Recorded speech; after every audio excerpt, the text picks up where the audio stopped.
All right, let's talk about Canada now, shall we? Justin Trudeau seems hell-bent on destroying Canada. It's his favorite pastime, forcing Canadians to fund a pointless war in Ukraine. He confirms that Canada has sent $20 billion to Ukraine already and is ready to send more. Watch. We've also invested close to $20 billion in supports for Ukraine, military, economic, and other. And we're going to continue to be there to support Ukraine. Yeah, he will be. What about troops on the ground? You know, should Canada start sending young men there to die more than have already? I mean, there's been plenty of Canadian mercenaries we know probably already killed, American mercenaries, French mercenaries, Polish mercenaries. But will he send Canadian men there to die, young men? Watch. Prime Minister Starmer said specifically it will mean UK boots on the ground and planes in the air. From your answer, I am taking that will not mean Canadian boots on the ground. Is that, just to finish, is that the case, or are you considering Canadian boots on the ground in the form of peacekeepers down the road? Every step of the way, Canada has looked at the ways it can best help. And as I've said a few days ago, everything's on the table. We know that the Canadian military has ways that it can contribute. We're not going to get ahead of the discussions on how to keep a peace that isn't yet in place. But Canada will be there and is open to doing what is necessary, but those will be decisions taken in the coming years. Yeah, so more money and more weapons heading there. Natalie had to step out, but I'm going to interview now. Maxime Bernier is a leader of the People's Party of Canada and joins us now to comment about this. So, Maxime, great to see you. Welcome back to the show. So, not ruling out boots on the ground, more money to Ukraine. This sounds exactly like what the Canadian people want, right?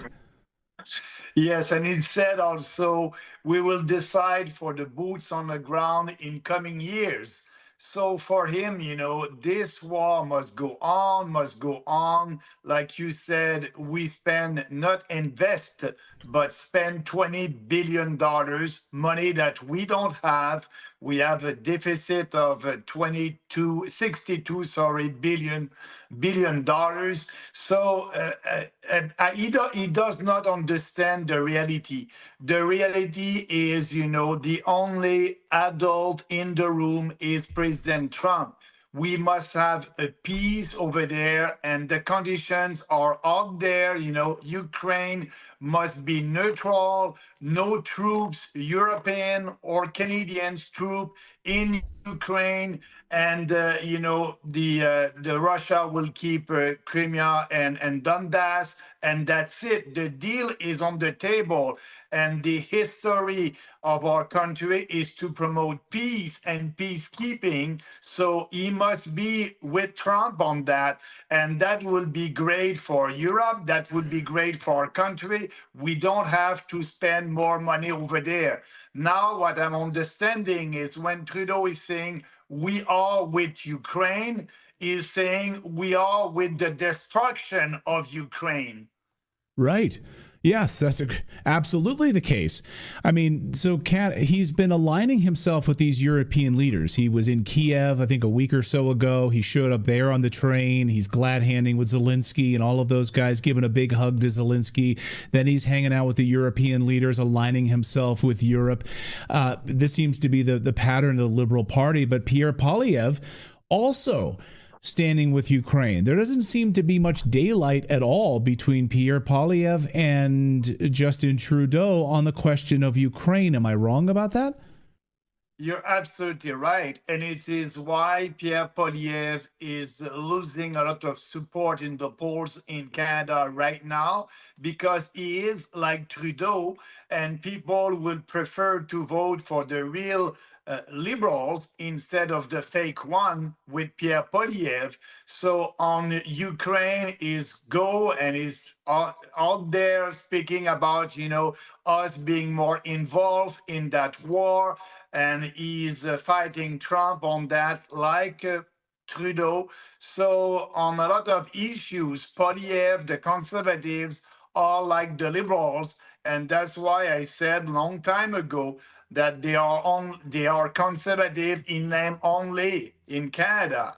We don't have this conservative party is morally and intellectually corrupt, and that's why we, the People's Party, at the next election, I can tell you, we are in it to win it, and we'll see what will happen.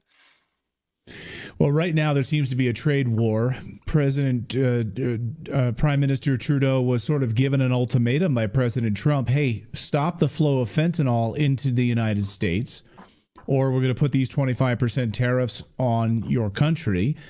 You export quite a bit to the United States, and we don't need you to be doing that. Canada has massive tariffs, like we talked about dairy and other things, cheeses, 300% tariffs on United States agriculture and cheeses and dairy coming into Canada. So huge prices on that. This trade war seems to be happening. Trudeau had an opportunity to stop the flow of fentanyl into the United States. Did he even do anything at all to try to stop the flow of fentanyl into the U.S.? He started a little bit a couple of weeks ago, but it's not enough. He must be more serious about that and reinvest in our own national defense. He did said that he will invest more than $2 billion to protect our borders, but we need to see that as soon as possible. So my understanding with President Trump, he wants to reopen the free trade agreement right now, not waiting until 2026, but now. So let's tell him, President Trump, you don't like the deal that we have with you. Let's reopen that deal and put everything on the table. Yes, the dairy cartel and also the automobile sector, put everything on the table and have real negotiation. Now, Poilievre and Trudeau, again, they are on the same on that. They want to be sure that Canadians would pay more taxes, because today Trudeau did impose 25% tariffs on a lot of goods that are coming from the US. That is a tax on Canadians. And I'm the only politician who's saying enough is enough. We are paying a lot of taxes.